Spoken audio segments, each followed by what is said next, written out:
He was never supposed to be remembered. That's the truth nobody wants to admit.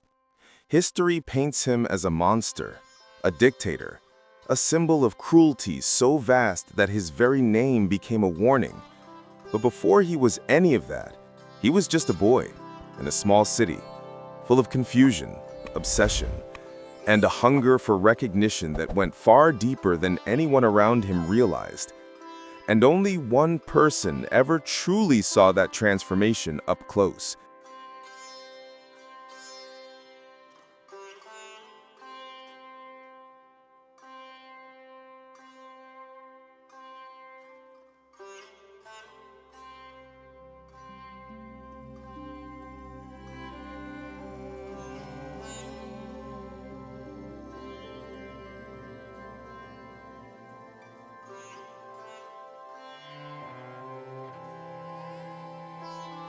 His childhood friend, the one who stood beside him before he was anyone, the one who witnessed every shift, every obsession, every unraveling thread of a mind that would someday ignite a global catastrophe. For decades, this friend stayed silent, maybe out of fear, maybe out of guilt, maybe because telling the world meant admitting he had once looked into the eyes of a boy who would later become a nightmare. But near the end of his life, when time stripped away denial and excuses, he wrote everything down. What he saw, what he heard, and what he failed to stop. This script isn't about repeating what textbooks already tell us. It isn't about politics or dates or battles. It isn't even about Hitler as history remembers him. It's about the human story behind the monster. The one we ignore because it forces us to confront a terrifying possibility that evil doesn't begin with violence. It begins quietly, in loneliness, in resentment, in small, unnoticed moments. This is the truth his childhood friend revealed, a truth buried for decades, dismissed by historians, whispered about by intelligence agencies, and hidden behind carefully curated myths. A truth that forces us to ask not just how Hitler rose to power, but how anyone, under the right conditions, might transform into something the world fears. Because what this friend described wasn't the story of a dictator. It was the story of a boy whose desperation evolved into delusion, a boy whose imagination curdled into obsession, a boy who believed the world owed him something, and who would eventually take it by force. And the scariest part? The seeds were there from the very beginning. August Kubisek never expected that a single meeting outside an opera house would change the course of his life. He was just another quiet teenager in Linz, a city that felt too small for the dreams he carried in his chest. Music was his escape, his solace. And that evening, after a performance of Wagner, he stepped out into the cool Austrian air feeling inspired, almost light. And then he saw him, a boy about his age standing perfectly still in the fading light, not talking to anyone, not laughing like the other students, just watching, observing the crowd with an intensity that didn't fit a 15-year-old. Kubisek remembered thinking there was something in that gaze, something sharp, something unsettled. But he approached anyway. That moment, he would later write, was the first time he saw what he would eventually come to fear. Adolf Hitler wasn't a charismatic leader then. He wasn't confident or commanding. He was thin, pale, awkward. But there was a strange force inside him, a kind of burning energy that never seemed to rest. Kubisek described it as though Hitler carried a storm behind his eyes, one he didn't yet know how to control. Their friendship started with music. The opera, especially Wagner, wasn't just entertainment to Hitler. It was a portal, a place where he could escape the cramped, suffocating world of school and family and imagine something grander, something larger than life. Kubisek often said that when Hitler talked about Wagner's heroes, he didn't speak like a fan. He spoke like someone telling his own future. Even at that early age, there were signs, odd habits, strange obsessions that didn't make sense until much later. Hitler rarely played with other boys. He avoided sports. He held himself as if he were already destined for something more important than ordinary childhood. He'd talk about destiny, about greatness, about how the world overlooked people like him because they were too busy worshiping mediocrity. Kubitschek saw how that thinking isolated him. In school, Hitler openly challenged teachers, refusing to do assignments he thought were pointless. He didn't thrive academically, but not because he didn't understand the material. It was because he despised the authority behind it. His grades slipped, but his ego grew. He'd sit at his desk sketching grand buildings, palaces, theaters, monuments, while the other students recited lessons. Kubitschek remembered one day when a teacher confronted Hitler about a missed homework assignment. Instead of apologizing, Hitler delivered a furious speech about how the school system stifled creativity and crushed genius. Most students would have been punished, but the teacher, stunned by the intensity of his words, let him walk out of the room. That's how it always was. Hitler's anger wasn't normal teenage rebellion. It had a purpose to it, a sense of superiority that grew stronger every time someone backed down. But it was at home, behind closed doors, that Kubitschek saw the cracks widen. Hitler's father, Alois, was a strict, volatile man who expected obedience. Adolf, stubborn and defiant, refused to bend. Arguments between father and son bordered on battles. Kubitschek could hear the shouting from the street when he visited. He saw Hitler come to school with a bruised cheek once, and when he asked what happened, Hitler simply said, "He tried to break me, but he never will." And then there was Clara, Hitler's mother, a gentle, soft-spoken woman whose love for her son bordered on devotion. But the way Adolf clung to her, Kubitschek sensed something unhealthy in it, a need so intense it felt like dependence, as if she were the only person capable of soothing the fire inside him. And then she grew ill. That's when Kubitschek saw the first real fracture, a fracture that would never truly heal, a fracture that would shape everything that came after. Clara Hitler's illness didn't just darken the Hitler household, it consumed it.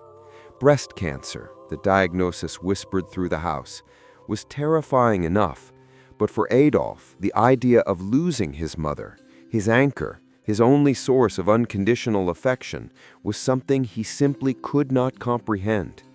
Kubitschek visited often during those final months, and every time he walked through that door, he felt the air thick with something he couldn't name.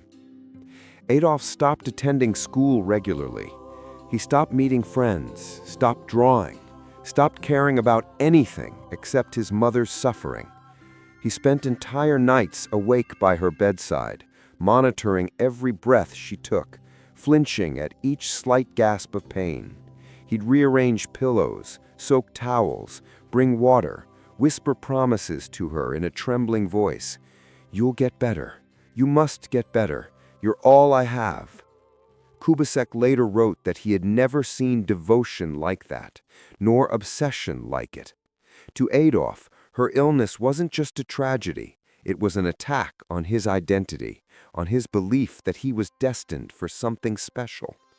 He saw her decline as a betrayal by the world, a personal injustice. The doctor who treated her would later describe Adolf's grief as the most intense he had ever witnessed.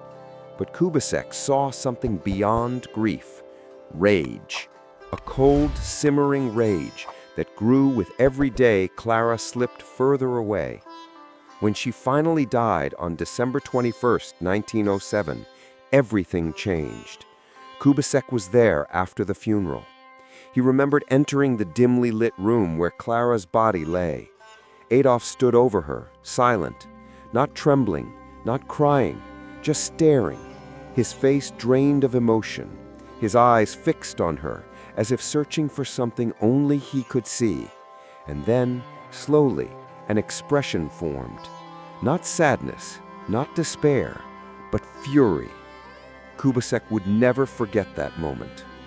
He wrote, "There was a hardness in him then, a belief that fate had stolen his only comfort and that he would repay that debt somehow." With his mother buried and the world feeling empty, Adolf made a decision. He would leave Linz. He would leave everything behind: school, friends, responsibility, and travel to Vienna to pursue his destiny at the Academy of Fine Arts. He promised Kubasek that this was the beginning, that once the Academy recognized his genius, everything would fall into place. Kubasek, ever loyal, believed him.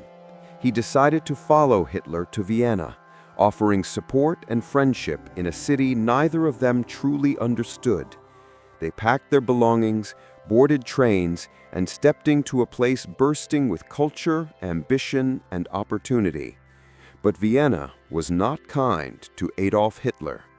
The Academy of Fine Arts rejected him, not once, but twice. This was where Kubasek witnessed the true breaking point, the moment when rejection didn't humble Hitler, it emboldened his delusion. Kubasek described the scene vividly. Hitler stood motionless, clutching the rejection letter. He didn't shed a tear. He didn't question his skill. Instead, he looked at Kubasek and said, "They are blind. They are afraid of what they don't understand." It was then that Kubasek saw the seed of something darker. For the first time, Hitler blamed a system, an institution, for failing to recognize him.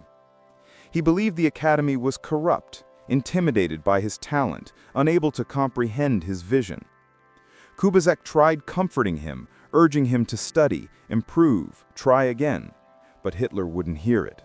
He retreated deeper into himself, pacing, ranting, making grand declarations about destiny and genius, about how the world crushed exceptional minds. He believed that rejection wasn't a personal failure, it was evidence of his greatness. Vienna became a crucible. Every day, Kubasek watched Adolf sink further into obsession. He stopped bathing regularly, stopped eating properly, stopped sleeping. He'd spend hours sketching massive structures, cathedrals, monuments, entire city landscapes, and then rip the pages apart because no one is worthy of such designs. His monologues grew longer, stranger. He'd talk about being chosen, guided, protected by forces others couldn't see. Music, especially Wagner, would send him into trance-like states where he spoke of destiny, symbols, and ancient spirits as if they were personal friends. Kubasek realized something terrifying. He had become the only witness to a transformation no one else understood. The boy he met outside the opera house was disappearing. Something harder, colder, more determined was taking his place. And then one morning in late 1908, Hitler was gone. No note, no explanation, no goodbye. Just an empty bed and pages filled with sketches of impossible dreams. For days after Adolf's disappearance, Kubasek walked the streets of Vienna searching for him. He retraced every spot they had frequented: the opera house, the cheap cafes, the library, the alleys where Hitler would sit sketching buildings he imagined ruling over. But everywhere he went, people shrugged or shook their heads. No one had seen the dark-haired young man with the piercing stare. Vienna swallowed people like that. The city was overflowing with the desperate, artists, beggars, immigrants, dreamers, thousands arriving with grand visions, only to find themselves sleeping in charity homes. Hitler had simply become one more shadow among many. Kubasek feared the worst. He imagined Adolf lying sick in a hospital, or starving in some alley, or even dead. What he didn't imagine, what he couldn't imagine, was the truth. Adolf Hitler had slipped into the depths of poverty, into overcrowded hostels and dingy dormitories where survival meant sacrificing everything except your delusions. Years later, Hitler would claim that his Vienna experience was filled with study and observation. But the reality, as revealed by Kubizek and by Hitler's own early writings, was far more bleak. After the rejection from the academy, Hitler spiraled. He stopped caring about cleanliness. He stopped working toward anything. He spent days doing nothing. Entire afternoons vanished in a haze of bitterness and resentment. Kubizek eventually discovered where he had gone: a men's dormitory on Meldenmannstrasse, a place known for housing the unemployed and the forgotten, a place where dreams went to die. When Kubizek found him there, Hitler was sitting at a table, hunched over a blank sheet of paper. He didn't look surprised to see his friend. He didn't explain why he left. He simply looked up with those intense eyes and said, "This is where geniuses suffer."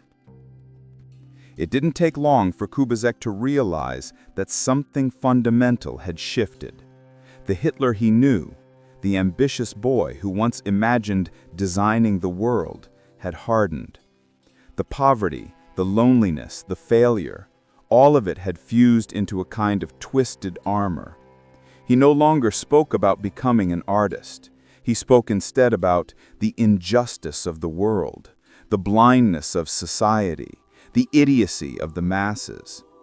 He blamed everyone: professors, institutions, politicians, ethnic groups, parasites, enemies, anyone and everyone, except himself. Kubizek eventually had to return to Linz for his own career in music. He left behind a friend he barely recognized. He hoped that Adolf would come to his senses, reapply to the academy, find a job, anything. Instead, Hitler sank deeper. Vienna became his classroom of bitterness. He visited libraries, not to learn, but to confirm his suspicions. He spent hours reading political pamphlets. He devoured newspapers that fed his resentments. He attended rallies, not as a participant, but as a critic, someone who believed he saw truths others were too blind to grasp. He began ranting to anyone who would listen, ranting about corruption, about conspiracies, about enemies everywhere. He spent what little money he had on cheap copies of political treatises. His notebooks filled with angry scribbles and failed architectural fantasies. He didn't want to build a world anymore. He wanted to control one. It was during this period that Hitler formed the ideas that later shaped his horrific ideology. And it all happened in the shadows, quietly, privately, unseen by almost everyone. The world had no idea it was shaping the man who would one day devastate it.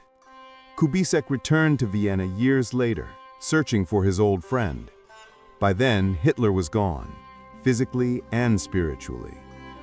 Kubizek asked the dormitory manager if he knew what had happened to him. The man laughed and said, "Oh, him? He left, said he was going to change the world." And for the first time, Kubizek felt a chill. Because after everything he had seen, he believed Adolf meant it. The boy with impossible dreams had transformed into a man with dangerous convictions. Vienna had broken him, but in the process, it had also hardened him, molded him into someone who believed destiny owed him something, someone who would stop at nothing to claim it. Kubizek would later say that when he saw Hitler again, years later, he didn't recognize him. The softness had vanished, the uncertainty was gone. In its place was a frightening certainty, a single-minded purpose, a belief that the world had wronged him and that he would reshape it in his image. Kubizek didn't see Adolf Hitler again until 1920. By then, everything had changed. The quiet, awkward boy who once trembled with awe at the sound of Wagner was gone. In his place stood a man with a rigid posture, an intense stare, and a voice sharpened like a weapon. When Hitler greeted Kubizek, it wasn't with warmth. There was no smile, no nostalgia, just a handshake that felt more like a command than a welcome. Kubisek sensed it instantly. Vienna had not just shaped Hitler, it had consumed him. Hitler spoke about politics now, not art. He spoke about destiny, not dreams. He no longer believed in beauty or creation. He believed in power. The bitterness that once simmered beneath the surface had erupted into something darker, more dangerous. And Kubisek, who had witnessed the earliest cracks in that fragile mind, now understood the full magnitude of what he had seen years earlier. He tried to remind Hitler of their old days, standing outside the opera house, sketching buildings, dreaming of greatness through art. But Hitler dismissed it all with a wave of his hand. He said, that was another life. And in that moment, Kubisek realized the truth. The boy he once knew had died long before the world saw the monster he became. Years later, after World War II had burned Europe to ashes, after millions had suffered and died under Hitler's rule, Kubisek sat down to write his memoir, not as a historian, not as a politician, but as someone who had watched the beginning, someone who had stood next to Hitler before the speeches, before the armies, before the destruction. He wrote with a kind of sorrow, a disbelief that the quiet boy from Linz, the boy who cared for his mother with trembling hands, who cried at symphonies, who dreamed of creating works of beauty, had transformed into one of history's darkest figures. Kubisek's final message was chilling in its simplicity. If I had not known him so well in his youth, I never would have believed it possible. And that is the most haunting part of this story. Evil does not always arrive in obvious forms. Sometimes it grows quietly in the shadows of disappointment and resentment. Sometimes it begins with a dream and ends with a nightmare.